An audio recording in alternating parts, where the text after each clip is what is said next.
What's up, guys? I'm Tim. This is New Craft Workshop, and today we just got this. This is our newest tool in our shop. This is the GOINGMAKE table saw miter gauge, and I'm going to show you guys everything I know about this thing so far. We're going to unbox it. We're going to put it together. We're going to adjust it, set it up, and run it through a few cuts. I'm going to show you how precise this thing is on 90° and 45 degrees. We're going to talk about all the features, and then we're going to use this thing like crazy out in our shop. So let's go. All right, so the first thing that you'll notice with GOINGMAKE is how well their stuff is packaged. We've got our user's manual, but everything is nice and tight. All of the foam is cut to fit. And as we open this up, you'll see that everything is in its place and it is nice and tight fitting so that during shipping, we don't have to worry about any kind of accidents, scratches, dings, anything like that. So in our box, we have our actual miter gauge, and I will tell you just my first impressions on this. Very heavy duty. Feels like this is going to be something that's going to be durable and last a while out in our shop. So we have our miter gauge. We have our fence, which also first impressions, it's very, very heavy duty. We have our flip stop that's going to keep our material accurately cut. Super heavy duty. And what's really nice, we have this micro adjustment gauge right here, which we'll get into details about all of these products here, but this nice magnified glass is going to allow you to adjust this within, I believe, thousandths of an inch, which, if I'm being honest with you, nothing we build in our shop needs to be done down to 0.001 inch. Never, ever, ever. But if you need it, it's there. Heavy duty stuff, as everything else GOINGMAKE's. And then we've got our accessory bags with all of our screws. And then we have our knob, which I'll tell you right now, also extremely well made. Aluminum. It's got this knurling on here that's going to give you a nice good grip. But yeah, my initial impressions just on opening this box, so far, I'm extremely pleased with what we have here. Now, let's get this thing put together. And we have our fence, which also, hopefully on camera you'll be able to see this, also has a magnified marks in here. This is going to be when we extend our fence out. Now, the capacity on this GOINGMAKE is 36 inches, I believe, and as we put this together and look at this, I'll tell you if I was wrong, because I might be, but I believe from what I remember, it's 36 inches, and looking down in here, I think I'm right. So first thing we need to do is we need to take all of our stuff. We're gonna head over to the table saw, get this thing assembled, and I'll go over kind of the details, the setup process, and my first impressions. So let's go. All right, so the first thing we need to do is we need to slide our gauge into our saw, and then we have 4 adjustment points where we are going to be able to tighten up our gauge in our slot so that we don't have any play. Now, this particular thing from the factory, I am not going to lie to you, I am not going to have to make any adjustments. I have absolutely zero play in this gauge. Not saying that every single one that is shipped out is going to be that way, but I have zero play, and I still have the ability to pull this and slide this through my track extremely smoothly. So I am not even going to adjust it. If you need to, there are 4 adjustment points that are going to be adjusted with the included Allen wrench. You simply tighten them up to take away some of your slack. If you find that tightening them up and sliding your gauge becomes too difficult, that means you've tightened them too much. Back them off just the slightest bit until you're smooth. You want these as tight as they can go while maintaining the ability to run this through here smoothly. Now that we've got these 4 tightened up and done, we need to get our fence put onto our gauge. Now, our fence is going to slide into this truck right here. With this particular piece, I'm hoping I'm lifting it up high enough for you to see it.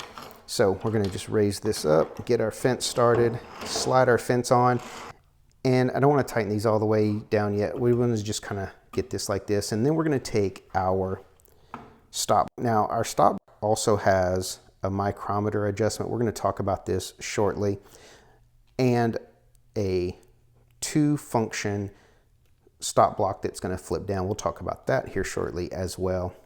And we also have our magnifier that's going to allow us to read our markings extremely easy. So we are going to slide this into our top channel right here. And again, we're not going to lock this down because we need to get our gauge adjusted according to the manufacturer's specs. So I'm going to try to show you this as well as I can. Now, we're going to slide our gauge close to our blade, but of course we do not want to make contact.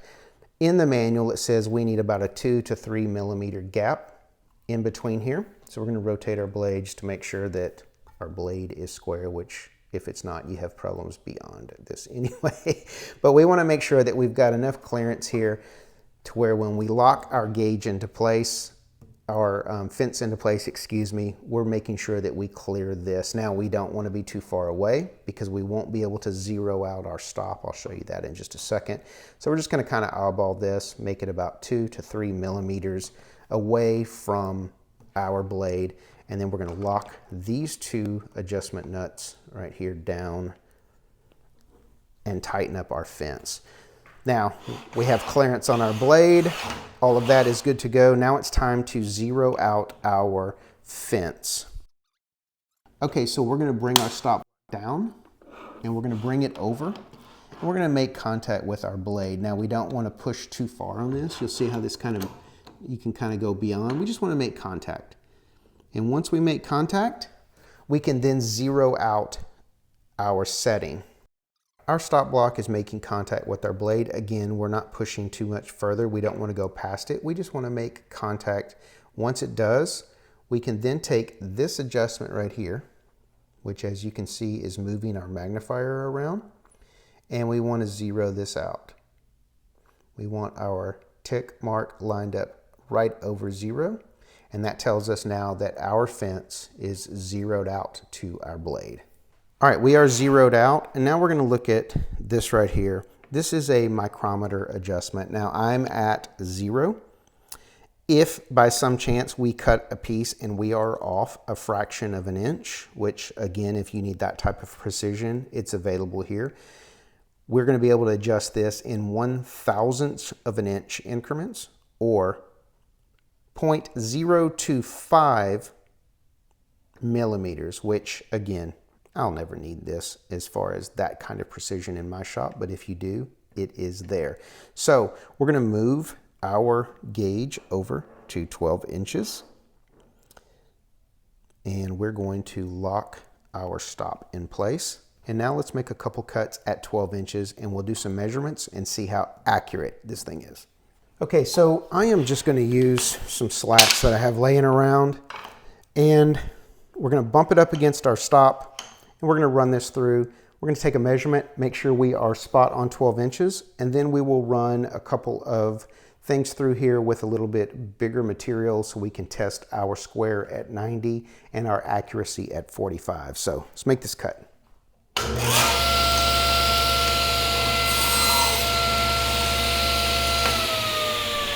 All right, let's take a look at this together here and see how accurate we are. And hopefully you can see that on camera. We are right on 12 inches. And again, if you need a little bit more adjustment, we can either adjust our 0 or we can micrometer adjust right here. That cut to me, this is accurate enough. We're spot on 12 inches. So now let me get some thicker material and we are going to cut a couple of 90 degrees as well as a couple 45s. All right, so let's cut a 90 here, and I'm actually going to use a piece of Baltic birch because I know that it's extremely flat and it's going to give us a nice, true, accurate reading when we do our 90-degree measure and our 45. So we're going to just cut this, and I'm actually going to move my gauge out. I want to leave enough of this left over for our 90s. So I'm going to move this out to about 18 inches, and we'll just cut this. And we want to just, all we want to do here is see how square we are on the end. So let's make this cut. All right, so I know this edge right here is true because I ripped it through my table saw yesterday. And we're just going to look at this, and I'm not quite sure if you can see, but there is no light coming through there.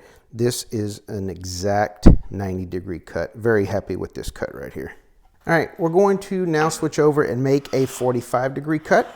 And the way that we're going to adjust this gauge is we're going to pull this back, and it is spring loaded, so it's going to go in either direction. So if you're left-handed or right-handed or whatever, we're going to bump this back, and we're going to loosen up our knob, and then we're going to rotate our fence over, and we're going to hit 45 degrees and lock it into place, and you'll feel it snap into place, and then we can tighten our knob down for even more support. Now, as you notice, when we move over to 45 degrees, we are still clearing our blade, so there's no further adjustment needed to our fence. I will tell you though that if we rotate this fence 45 degrees the other direction, if you prefer to make your cuts going the other way, this will bump into your blade's path, and you will have to readjust your fence out of the way, which means when you go back to 90 degrees square that you will have to readjust it and zero it out like we did at the very beginning. So let's make a 45 and let's test that. All right, and we're going to look at our 45, and as you can see, there is zero light coming through, which is a very good way to test if you are on. The light reflecting off my table saw would show in here if there was a gap, but we are spot on 45. All right, so we're back to 90, and one more thing I wanted to show you on this before we talk about the fence and how it extends is there is a flip out extra stop right here. Now, I really don't know what I would ever use this for. I guess if you were trying to make repetitive cuts at two different lengths, you could adjust this. The problem that I have with it is there's no way to accurately measure this except by marking your material, lining it up with your blade, and adjusting your stop block accordingly. You're not going to get the precision from this particular stop as you're going to get from the actual stop built into the gauge.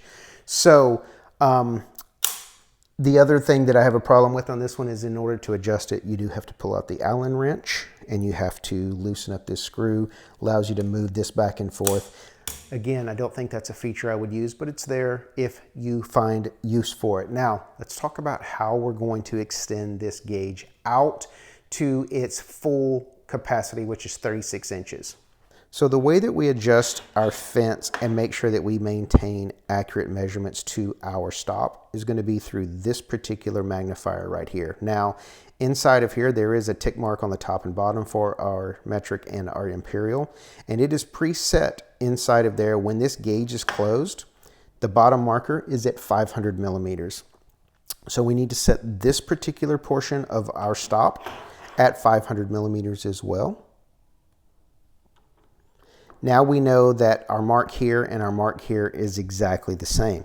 Now we can extend our fence to whatever we want it to be here. Let's say we want to go to 29 inches. We can lock this down at 29 inches. And now every piece of material that we put in here and bump up against our stop is going to be 29 inches precisely.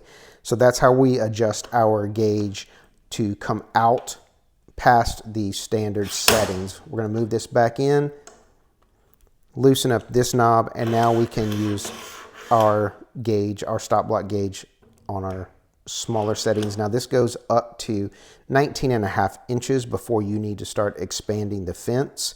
It's actually a little bit beyond 19.5, but if I'm being honest with you, if I was doing a 20-inch cut, I wouldn't trust that this is 20. I would just line up my 500 and bring my gauge out to the 20-inch mark inside of here. That's going to make sure that we know we are spot on 20.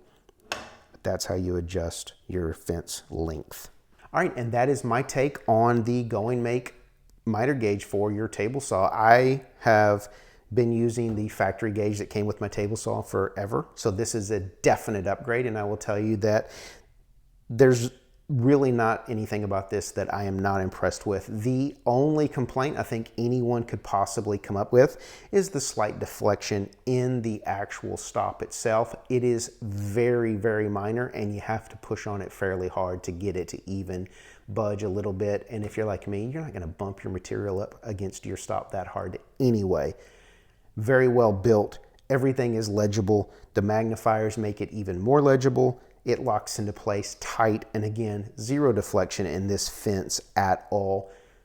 Micrometer adjustment down to 1/1000th of an inch if you need that type of precision out in your shop. 36-inch capacity, and it's square. It is right on the money, so what's there not to like? If you're interested in picking one of these up, I'll pop a link down below. They're available on Amazon.